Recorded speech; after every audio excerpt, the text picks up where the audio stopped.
ઉપર મહાદેવ, નીચે સંદીપ પંડ્યા. આડો નજારો.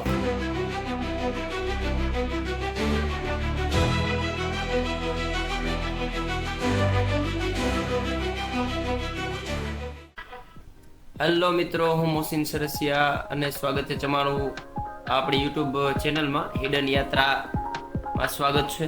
આજ આપણે આવી ગયા છીએ ગુજરાતના સૌથી ઐતિહાસિક અને સુંદર સ્થળોમાંનું એક, એટલે કે જુનાગઢ, જ્યાં વસેલો છે ગિરનાર પર્વત.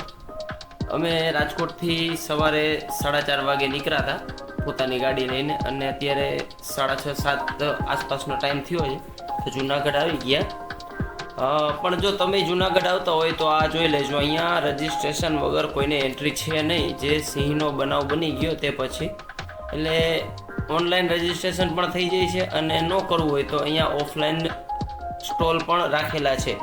તો રજિસ્ટર વગર પરમિટ છે નહીં. ચાલો, તો હવે આપણે નીકળી ગયા છીએ બધું કમ્પ્લીટ કરીને આગળ. વચમાં આવી ગયા વાંદરા, એટલે ઊભા રહી ગયા થોડીક વાર સીધા જ. હજી તો ચડવાનું ચાલુ કર્યું ત્યાં તો કે હાલો ઊભું રહેવું, એટલે નજારો લીધો થોડીક વાર, વાંદરા સાથે મોજ કરી, અને ધીમા ધીમા પગલે આપણે હાલતા થઈ ગયા. બરાબર. એમાં એમને મળી ગયા ભૂરિયા યુકેના. તો પાછા અમારા ભાઈ કે હાલો, એટલે ભૂરિયા કહેતો કે હાલો, એટલે ધીમા ધીમા પગલે. અને આ વસ્તુ તમને જોવા મળશે ભાઈ, આ ભાઈને માનતા, એની આસ્થા, જે ભરોસો છે જોઈ લ્યો તમે. અમે 2 પગેથી ચડવામાં એમને થાક લાગે છે, પણ આ ભાઈની હિંમતને સલામ છે. આ અમારી ગેંગ હાલી જાય છે ધીમે ધીમે, પાછા હરીચારાય કરતા જ રહી, અને થોડીક વાર વચ્ચે ઊભા રહી આ મનમોહક નજારો એક જોવા માટે. ધીમો ધીમો વરસાદ અને વાદળછાયું વાતાવરણ, ગિરનારની મજા જ અલગ છે. આજે પાછા એમાં ધુવાણા નીકળી ગયા. હજી તો 2 પગથિયામાં ધુવાણા નીકળી ગયા. જો ખાલી નજારો નિહાળવા જેવો છે ભાઈ. ગિરનાર આવો ને તો મજા જ આ છે અત્યારે. આ પાછા શાહરૂખ ખાન બની જાય ને વાંધો ઈ પડે. એટલે ગિરનાર ચડ્યા ને દાદોજી કે ભૂખાઈ થઈ ગયા. હવે એમાં અમે ઊભા રહી ગયા નાસ્તો કરવા. તો એમાં એકને શાયરી આવી ગઈ. ઉપર મહાદેવ, નીચે સંદીપ પંડ્યા. આડો નજારો.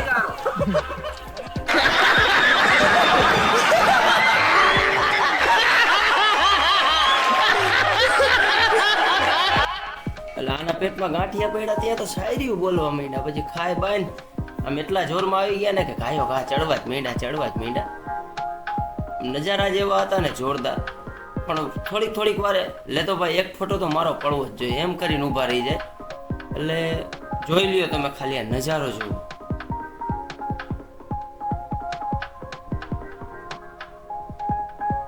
એટલે નજારા જોતા જ અમે ઘણા બ્રેક માર્યા. પછી કાયદેસરનું વાતાવરણ જે ચાલુ થયું ને ભાઈ, પથ્થરો, પાણીના ઝરણા નાના નાના, અને વાદળ એવા અમારી સાથે અથડાતા, જેની કંઈક ઠંડક અલગ જ ફિલિંગ આપતી અમને. જુઓ તમે, અહીંથી વ્યૂ જોઈ લ્યો. આ જુઓ, આને મોંઘવારી ન મળે. कौन है? कहां से आते हैं?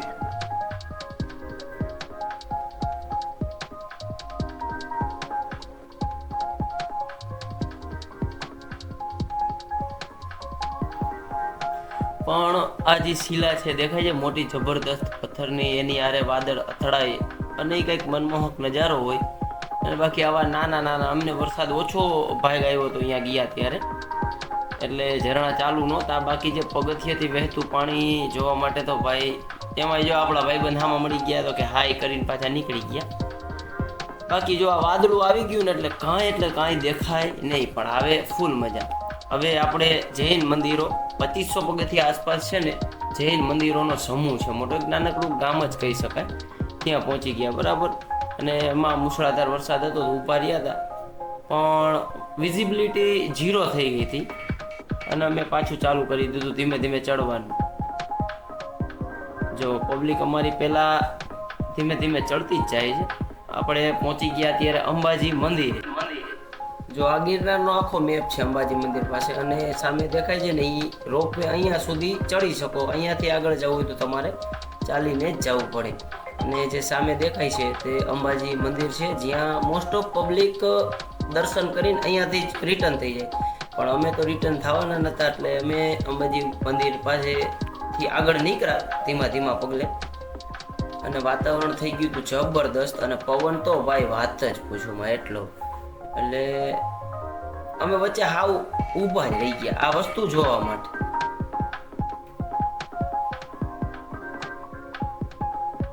એસી નું કાંઈ ન આવે એવી હવા હો ભાઈ.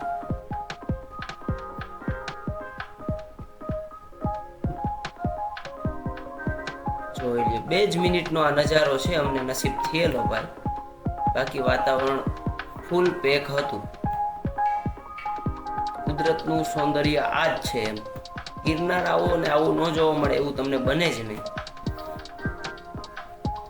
એટલે ભાઈ અમારા 2-3 ધુરંધર થાકી ગયા એટલે મેં સનરાઈઝ પોઈન્ટેથી પાછા વળી ગયા. લગભગ 7,500-8,000 પગથિયા આસપાસ હતા. એટલે અમે ધીમે ધીમે રિટર્ન થઈ ગયા. પછી પવનનું જોર વધી ગયું. જો આ જૈન મંદિરોનો સમૂહ મેં તમને કીધું ને, અહીંયાથી થોડીક વિઝિબિલિટી હતી એટલે દેખાણો બરાબર. પણ હું તમને આજે એવી નવી જગ્યાએ લઈ જઈશ જ્યાં 95% પબ્લિક ગિરનાર ચડે છે. એમાંથી 95% પબ્લિકે એ જગ્યા જોઈ નહીં. આ છે મોક્ષ દ્વાર. જો મોક્ષ દ્વાર ની હરિયાળી જોવો તમે ખાલી.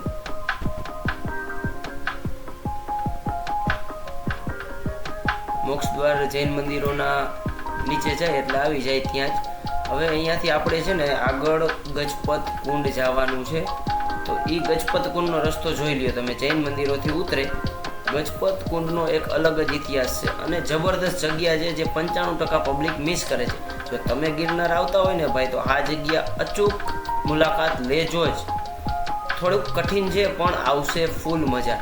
અમે તો 2 ભાઈબંધ જ હિંમત કરી એક જુઓ તમે. ફૂલ ટ્રેકિંગ વાળી વાઇબ આવતી, ધીમા ધીમા પગલા હેલા ગયા અને કોઈ એટલે કોઈ સામું મળ્યું નહીં. એમને લગભગ 3 જણા જ મળ્યા. આ જો અત્યારે આ એક હિડન પ્લેસમાં આવે છે. અહીંયા તમે જુઓ કોઈ એટલે કોઈ પબ્લિક નથી. ફૂલ શાંતિવાળી જગ્યા છે. આ કુંડ મોટો છે જ્યાં ઋષિ મુનિઓ સ્નાન કરતા હતા બરાબર. આથી આગળ જઈ પછી ગજપત કુંડ આવે. ગજપત કુંડ એટલે એવો કુંડ જ્યાં હાથીએ પગ માર્યો ને તેનાથી પાણીનો સ્ત્રોત. એટલે જુઓ તમે આ કુંડ છે ને એમાં 3 જ પિલર છે. ચોથો પિલર ભાંગલો છે, તૂટેલો છે. ત્યાં હાથીએ પગ માર્યો ત્યારે અહીંયા પાણીનો સ્ત્રોત આવેલો. બાકી આ જગ્યા જબરદસ્ત હતી. અમને એવું લાગ્યું કે અમે 2 ભાઈબંધ આવ્યા ગજપત કુંડે એટલે પૈસા વસૂલ. અહીંયાથી આગળ કાંઈ છે નહીં એટલે કોઈ જાતાય નહીં, સીધી ખાય જ છે. અને અમે અહીંયાથી 2 ભાઈબંધ નીકળ્યા. આ જાય આ દોસ્તાર મારો ધુરંધર સાથી. એટલે થોડોક વ્યૂ દેખાવા માંડ્યો તો સૂરજનો ક્યારેક ક્યારેક પ્રકાશ અમને નસીબ થયો એટલે અમે ધીમા ધીમા ડગલે આવેલા. અમારી ટીમ તો ભાગી ગઈ હતી આગળ. ઉતરવામાં તો હવ મુનિ મોર ભાગી જ જાય. જો અહીંયા થોડોક જથ્થો પબ્લિકનો વધારે, કારણ કે અહીંયા ફોટોગ્રાફી માટેનું અલગ જ લોકેશન હતું એમ.